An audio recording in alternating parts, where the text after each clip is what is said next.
Fala, cientistas, tudo bem com vocês? Meu nome é Ailton Júnior e esse é o canal Tomando Ciência. Na aula de hoje a gente vai entender a lógica por trás dos multiplicadores de Lagrange. A gente vai provar uma equação que a gente utilizou em um vídeo anterior nessa playlist, quando a gente resolveu esse problema da caixa. A gente tinha uma caixa de papelão a ser desenvolvida, eu queria que o volume dessa caixa fosse máximo, sendo que a área de papelão ela era restrita a 12 metros quadrados. Bom, se você já conhece o nosso canal, já deixa o seu like. E você que é novo por aqui, primeiro assista ao vídeo e se gostar, aí sim deixe o seu like e se inscreva no nosso canal para que você não perca nenhum dos nossos conteúdos. Maravilha? Bora então para a nossa aula de hoje. Bom, quando eu olho para essa caixa, eu vejo que o volume dela é x vezes y vezes z, o volume desse paralelepípedo. A área total lateral, e aqui somando a área da base também, eu obtenho 2xz, então, x vezes z é a área dessa face, duas vezes, porque ela está aqui na frente e tem uma área equivalente aqui atrás. 2yz é a área dessa face, mais a área dessa outra face aqui, lá atrás, e a área da base xy. Isso tem que dar os 12 metros quadrados de papelão que eu tenho para desenvolver essa caixa. E eu quero que o volume dessa caixa seja máximo. Como é que eu resolvi esse problema? Bom, no vídeo anterior, depois vocês podem dar uma olhada lá, a gente utilizou primeiro um método que eu chamei de na raça, que consistia primeiro em isolar aqui nessa equação o valor de z, tá? Então eu escrevia z em função de x e y, voltava na equação aqui do volume e substituía esse valor encontrado para z, de maneira que eu obtive uma expressão para o volume em função apenas de x e y. Como eu quero pontos extremos, eu derivo essa função do volume com relação a x e igual a zero, encontro uma equação, e derivo v com relação agora a y e igual a zero, encontro uma segunda equação. Tenho duas equações e duas incógnitas, x e y. Então, eu encontro x e y que maximizam o volume, x igual a 2 e y igual a 2. E o z, basta substituir aqui os valores que eu encontrei para x e y nessa primeira equaçãozinha aqui que me dá z, que eu obtenho z igual a 1. Logo, o volume máximo é 2 vezes 2 vezes 1, que é 4 metros cúbicos. Um segundo método foi o método que a gente utilizou, o multiplicador de Lagrange. A gente partiu dessa equação aqui, que eu não provei, tá? Que eu não demonstrei, a gente apenas utilizou. O nosso objetivo hoje é demonstrar essa equação. Veja que aqui eu tenho o gradiente de v, gradiente da função que me dá o volume, a função que eu quero maximizar, igual a lambda, um número, um multiplicador de Lagrange, vezes o gradiente de g. O gradiente de g é o gradiente dessa função aqui, função de x, y e z também. É a função que está aqui do lado esquerdo dessa igualdade. Bom, o que eu estou dizendo aqui é que o gradiente de v, esse vetor, ele é um múltiplo do gradiente de g. Tá? A gente vai entender hoje por quê. Aqui, resolvendo esse problema, o que a gente encontrou foram três equações, tá? Porque aqui é uma identidade vetorial, então eu encontro três equações, uma para cada componente, x, y, z, mais uma quarta equação, que é a própria equação aqui da restrição. 4 equações e 4 incógnitas, né? x, y, z e lambda. Eu obtenho, então, x igual a y igual a 2, z igual a 1 e lambda igual a meio. Aqui eu não vou precisar do valor de lambda, mas eu obtive os valores de x, y, z que maximizam essa função. A gente vai entender por quê. Por que que eu tenho um máximo aqui, por que eu tenho pontos extremos a partir dessa equação. O volume, ainda bem, né? Deu o mesmo resultado aqui, volume máximo 4 metros cúbicos. Bom, para a gente provar essa equaçãozinha aqui, eu quero propor um exemplo para ficar mais fácil, para a gente materializar a generalização que a gente está fazendo aqui. Veja só, a gente vai tentar agora encontrar os valores extremos da função f de xy igual a x² mais 2y². Só que eu quero os valores extremos dessa função sobre a circunferência x² mais y² igual a 1. Então, vamos plotar aqui as coisas para a gente entender o que está acontecendo. Primeiro, f de xy é uma função, tá? Tenho duas parábolas aqui somadas, uma em x e outra em y. Somadas, eu tenho esse que é um sólido que a gente chama de paraboloide, ou uma superfície, né, que eu chamo de paraboloide. Veja, eu tenho uma parábola em x e uma parábola em y, e somado isso me dá esse sólido, essa superfície. Veja que esse paraboloide, ele tem um ponto de mínimo aqui para x igual a 0 e y igual a 0. Na origem, então, para x igual a 0 e y igual a 0, eu tenho um ponto de mínimo que é 0 também. f de x e y dá 0. Z dá 0. Né? Só que eu não estou interessado nesse ponto de mínimo. Eu estou interessado nos pontos, né? Pode ser mais de um ponto. Pontos de mínimo e máximo, pontos extremos, desse paraboloide, tais que esses pontos estejam sobre a circunferência x² mais y² igual a 1. Então vamos dar uma olhada na circunferência. Eu vou chamar de g de xy, que eu vou precisar ali, né, naquele desenvolvimento em multiplicadores de Lagrange, vou chamar g de xy essa funçãozinha que está à esquerda aqui dessa igualdade. Veja que é uma expressão em função de x e y igual a uma constante. Tá? E aqui no caso é a equação de uma circunferência. x² mais y² igual a 1 me dá uma circunferência no plano xy de raio 1. Vou propor aqui um vetor, tá? Um vetor que vai ser função de um parâmetro t, e esse vetor ele vai me dar o lugar geométrico onde eu vou encontrar os pontos dessa circunferência aqui no plano xy. Tá? Aqui é um caso clássico, tá? A gente costuma utilizar cosseno de t para x e y para y de t eu uso seno de t. De modo que, veja, se eu tenho cosseno ao quadrado de t mais seno ao quadrado de t, substituindo aqui os valores de x e y, eu obtenho de fato 1. Né? Eu estou naquele círculo, ou naquela circunferência trigonométrica clássica. Tá? Eu tenho aqui uma circunferência de raio 1. Tá? E quando t igual a 0, eu estou exatamente nesse ponto aqui. Veja, cosseno de 0 é 1 e seno de 0 é 0. Então, estou no ponto 1, 0. O meu vetor ele localiza esse ponto aqui, ó, 1, 0. No caso de t igual a π sobre 2, cosseno de π sobre 2 é 0 e seno de π sobre 2 é 1. Então, estou no ponto 0, 1. Meu vetor r de t, r de π sobre 2, no caso, vai me localizar aqui no ponto 0, 1. Para t igual a π, eu estou em cosseno de π menos 1, seno de π 0. Menos 1 e 0. Esse ponto aqui. E para t igual a 3π sobre 2, cosseno de 3π sobre 2 é 0. Seno de 3π sobre 2 é menos 1. Então, estou nesse ponto aqui. Beleza? Então, em função de t, t vai crescer aqui entre 0 e 2π. Né? Quando eu chego em 2π, eu volto aqui no ponto 0. Né? Então, eu obtenho a circunferência e, particularmente, aqui eu estou naquela circunferência trigonométrica clássica de raio 1. Né? Olhando para o conjunto do paraboloide com a circunferência, é isso aqui que eu obtenho. Eu tenho um paraboloide, uma circunferência no plano xy, e eu quero os pontos do paraboloide sobre essa circunferência, que são pontos de máximo e de mínimo. Como é que eu obtenho? Bom, eu obtenho essa curva vermelha aqui, fazendo a composição de funções. Veja, eu pego quem é x na circunferência, é cosseno de t. Quem é y na circunferência, é seno de t. Então, se eu faço essa composição, no lugar de x eu coloco x de t, que é cosseno de t, eu obtenho x ao quadrado, cosseno ao quadrado, mais duas vezes y ao quadrado vai ser seno ao quadrado.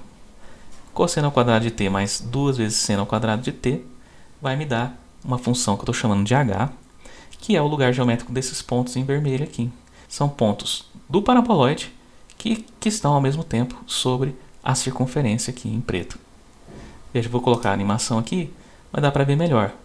Veja que no gráfico aqui eu já consigo observar que eu tenho dois pontos de máximo, um aqui e outro aqui, e dois pontos de mínimo, um aqui e outro aqui. Tá?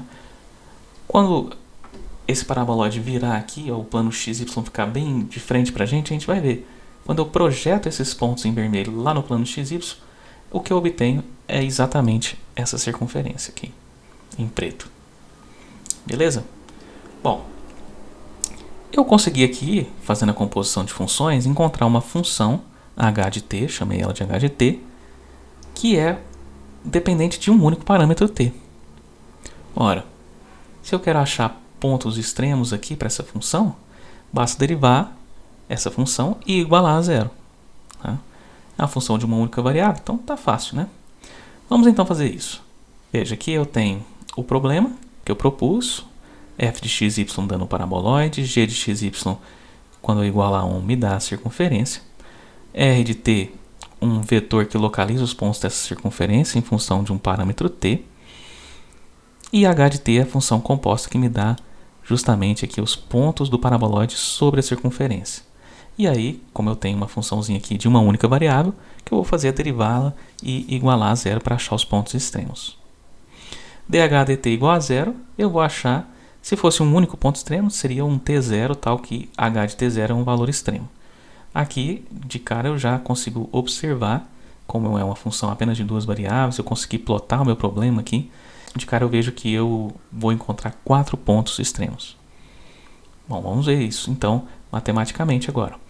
dh dt, quando eu derivo essa expressão aqui com relação a t, vai dar 2 cosseno t, regra da cadeia, derivada de cosseno é menos seno t, mais 2 vezes 2, 4 seno de t, regra da cadeia, derivada do seno, cosseno de t. Veja então, rearranjando, vou ficar com menos 2 seno de t cosseno de t, mais 4 seno de t cosseno de t, e isso, quando eu igualo a zero, eu encontro os valores de t que vão me dar os pontos extremos. Veja que eu posso agrupar aqui, eu fico com 2 seno t cosseno t igual a zero, e essa aqui eu tenho uma identidade trigonométrica para isso, né? Seno de 2t dá exatamente 2 seno t cosseno t. Então, seno de 2t igual a zero. Essa é uma equação trigonométrica. Para que o seno de 2t dê zero, 2t vai ter que ser um múltiplo de π. Tá? Com n aqui podendo ser zero, inclusive, né? Mas em seguida eu tenho 1π, 2π, 3π, etc. Sempre que eu tiver nπ com um n natural, eu vou ter esse 2t dando um seno zero. Tá? Ou seja, se eu divido aqui por 2 os dois lados dessa equação, eu obtenho que os valores de t, para que eu tenha os pontos extremos aqui, nessa função h, essa daqui, são n vezes π sobre 2, com n igual a 0, 1, 2, 3 e assim por diante. Olhando para a circunferência, veja que quando n igual a 0, eu vou estar aqui. Quando n igual a 1, eu vou estar em π sobre 2. Quando n igual a 2, eu vou estar em π. E quando n igual a 3, eu vou estar aqui. Quando n igual a 4, eu volto aqui no ponto 1, 0. Tá? Como a gente viu no slide anterior. Então, basta que eu considere 1, 2, 3, 4 pontos. 4 t's. Que vou chamar aqui de T1, T2, T3 e T4. Poderia chamar de T01, T02, T03 e T04 também. T1, então, vai ser o 0. T2, π sobre 2. T3, π e T4, 3π sobre 2. Todos esses valores de t, que para uma volta completa, me dão seno de 2t igual a 0. Aqui é a equivalência entre os pontos, a gente já viu no slide anterior, né? Os pontos equivalentes aqui são 1, 0, 0, 1, menos 1 e 0, e 0 e menos 1, esses 4 pontos. E olhando para cá, a gente observa isso também, né? O ponto 1, 0, 0, 1, menos 1 e 0 e 0 e menos 1. Quando eu calculo o valor de f nesses pontos, eu obtenho aqui 1 e 0. X igual a 1, y igual a 0 vai dar 1. Aqui x igual a 0 e y igual a 1. X igual a 0 e y igual a 1, eu vou obter o valor 2. Para o ponto menos 1 e 0 eu obtenho 1. E para o ponto 0 e menos 1 eu obtenho 2. Então veja que F1 e F3 dão 1, F2 e F4 dão 2. Né? Então, considerando apenas esses pontos em vermelho, que são pontos do paraboloide sobre a circunferência aqui em preto, os pontos P1 e P3 me dão valores mínimos de f sobre a circunferência. E os pontos P2 e P4 me dão os valores de máximo aqui. Tá? Bom, aqui eu resolvi sem usar multiplicadores de Lagrange. Como é que eu generalizo isso daqui para o caso de multiplicadores de Lagrange, que vai me ajudar a resolver problemas mais complexos, inclusive com mais variáveis do que apenas duas aqui, x e y? Bom, vamos tentar reescrever esse problema generalizando. Veja, dh dt igual a zero vai me dar os pontos extremos. Pode ser 1, como eu escrevi aqui, um t0 qualquer, pode ser mais de 1. Então, dh adt calculado em t igual a t0 me dá zero. Isso é a definição aí de pontos extremos de uma função de uma única variável. No caso aqui, a minha variável é t, o meu parâmetro é t. Veja, dh dt é a derivada de uma função h que depende, por sua vez, né, de x e y também. Né? F é uma função que está igualada a h aqui. H é função apenas de t, só que, veja, ela é uma composição. É f composta aqui com x de t e y de t. Então, eu posso reescrever dh dt como sendo dh adx, dx dt, mais dh dy, dy dt. Essa é a regra da cadeia. A gente, inclusive, tem um vídeo no nosso canal sobre isso também. Regra da cadeia para o caso de funções de múltiplas variáveis. Então, eu derivo h com relação a x e depois x com relação a t. Derivo h com relação a y, depois derivo y com relação a t. Faço a multiplicação e isso é nada mais nada menos que dh dt, a derivada completa aqui, calculada em t igual a zero. Tem que ser zero. Posso reescrever aqui essa derivada parcial de x com relação a t como derivadas, né, totais aqui, porque x só depende de t e y também só depende de t. Né? F é que depende de x e y. X só depende de uma única variável que é t e y só depende de uma única variável que é t também. Bom, quem é o gradiente de f? Na componente x eu tenho df a dx e na componente y eu tenho df a dy. Essas componentes aparecem aqui nessa equação, veja, df a dx, df a dy.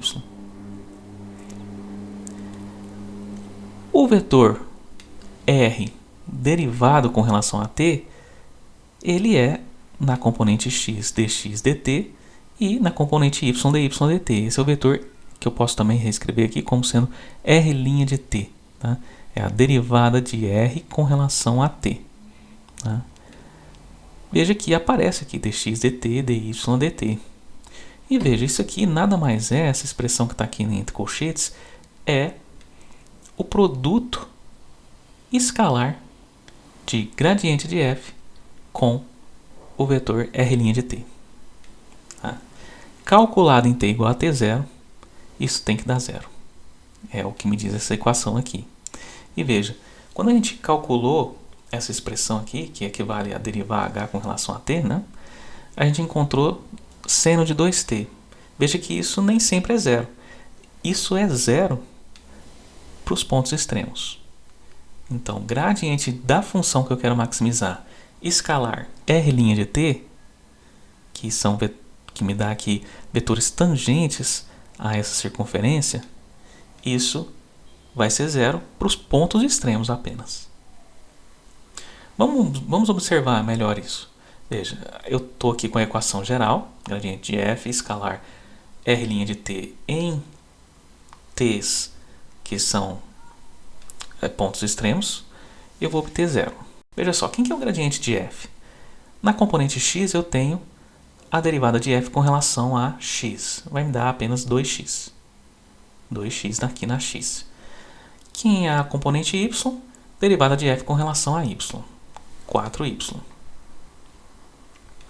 E o r' de t? Bom, r' de t é a derivada de r com relação a t. vai ficar derivada do cosseno é menos seno, então menos seno de t na x. Derivada de seno é cosseno, então cosseno de t na y. Vou traçar isso no plano XY aqui. Essa aqui é a minha circunferência, equivale a essa circunferência aqui em preto. E eu vou observar aqui o comportamento de T0, P0, gradiente de F e de R'. Para T0 igual a zero, que foi o primeiro ponto extremo que eu encontrei, eu tenho o ponto equivalente é o 1, 0. O gradiente de F, bom, substituindo aqui x igual a 1, y igual a 0. Vou ficar com 0 na y e na x eu vou ter 2. Então vai ser esse vetor aqui, ó, 2, duas unidades na x. Para R', o que eu obtenho, veja, T0 é 0, então para t igual a 0 eu obtenho 0 e 1. O vetor R' vai ser 0 e 1. É 1 na y, então eu tenho esse vetor. Veja, gradiente de f e R' são de fato, nesse ponto extremo aqui, no ponto t igual a 0, eu obtive que eles são perpendiculares de fato. Bom, vamos ver para o segundo ponto extremo. t igual a π sobre 2. O ponto equivalente é o 0, 1. Gradiente de f, substituindo aqui esses valores de x e y, eu obtenho 0 na x e 4 na y. Então, vai ser o vetor 4 na y, apontando aqui na direção e sentido de y. R' vai ser, para t igual a π sobre 2, seno de π sobre 2 é 1, só que eu tenho um sinal de menos aqui, vai ficar menos 1 na x, e cosseno de π sobre 2 é 0, então vai ficar menos 1 e 0. É o vetor menos 1 na x, que é perpendicular ao vetor 0, 4, que é o gradiente de f. Para o ponto menos 1 e 0, que equivale aqui a t igual a π, eu obtenho menos 2 na x e 0 na y, tá? Menos 2 na x é o gradiente de f, e R' vai ser, bom, para t igual a π, eu tenho seno 0, então vai ser 0 na x, e cosseno de π igual a menos 1, então vai ser o vetor menos 1 na y. Menos 1 na y é tangente à circunferência e perpendicular ao gradiente de f nesse ponto. Por último, 3π sobre 2, eu obtenho o ponto 0 e menos 1. O gradiente de f nesse ponto vai ser 0 na x e menos 4 na y. Menos 4 na y, então. E R' vai ser 3π sobre 2. Então, seno de 3π sobre 2 é menos 1. Com esse menos vai ficar mais 1. Cosseno de 3π sobre 2 é 0. Então, vai ficar 1, 0. Vetor 1 na x. Vetor tangente à circunferência e perpendicular ao gradiente de f. Então, de fato, eu observo exatamente isso daqui. O gradiente de f, ele é perpendicular ao R' de t nesses pontos extremos. Isso não é válido para outros pontos aqui. Isso é válido apenas para esses pontos, em que t é igual a t0, né? Os pontos extremos. Quem que é o gradiente de g? Vamos dar uma olhada aqui. O gradiente de g é 2x na x e 2y na y, né? Derivada de g com relação a x vai me dar a componente x e a derivada de g com relação a y me dá a componente y desse gradiente. Vamos dar uma olhada no círculo. Veja só. Para o ponto 1, 0, eu obtenho 2, 0. 2, 0 é o vetor aqui em azul, 2 na x, que é perpendicular a R', nesse ponto. Para o ponto 0, 1, eu vou obter 0, 2, então 2 na y, perpendicular a R' nesse ponto. Para o ponto menos 1 e 0, eu obtenho menos 2 e 0, tá? Menos 1 substituindo aqui vai dar menos 2, 0 vai dar 0, menos 2 na x, 0 na y. É esse vetor aqui, menos 2 na x. Perpendicular a R'. 0 e menos 1, eu vou obter, substituindo aqui, vai dar 0 na x e menos 2 na y. Então, menos 2 na y, vetor aqui, gradiente de g, perpendicular a r' nesse ponto. Veja que no vídeo anterior, inclusive, a gente mostrou para um caso de uma superfície, né, em que a gente tinha uma função g de x, y e z igual a uma constante. A gente demonstrou que o gradiente de g ele é perpendicular a qualquer vetor tangente à superfície. Ali no caso era uma curva tangente à superfície. Vou deixar aqui no final para vocês o link para esse vídeo. Mas a gente demonstrou isso. O gradiente, esse vetor gradiente de g aqui, ele vai ser, no caso aqui eu não tenho uma superfície, eu vou ter uma curva. Então, para cada ponto dessa curva, eu tenho que o gradiente de g ele é perpendicular ao vetor r'. Então, para qualquer ponto que eu calcule aqui, o gradiente de g ele vai dar perpendicular aos vetores r' de t. Tá? Em particular, para t igual a t0, também isso acontece, que é o que a gente viu aqui. Então, se eu tenho que nesses pontos o gradiente de f é perpendicular a r' e o gradiente de g ele é perpendicular a r' em qualquer ponto da circunferência, inclusive, né, para os pontos em que t é igual a t0, ou seja, para os pontos extremos, então, nesses pontos extremos, eu posso afirmar que o gradiente de f ele é múltiplo, tá? Ele é paralelo ao gradiente de g. Veja, se a gente comparar as duas figuras, né, a gente tinha aqui os vetores em rosa representando o gradiente de f em cada ponto aqui. De fato, eles estão aqui na mesma direção. Lembrando que lambda pode ser negativo, tá? Eles podem apontar em sentidos contrários.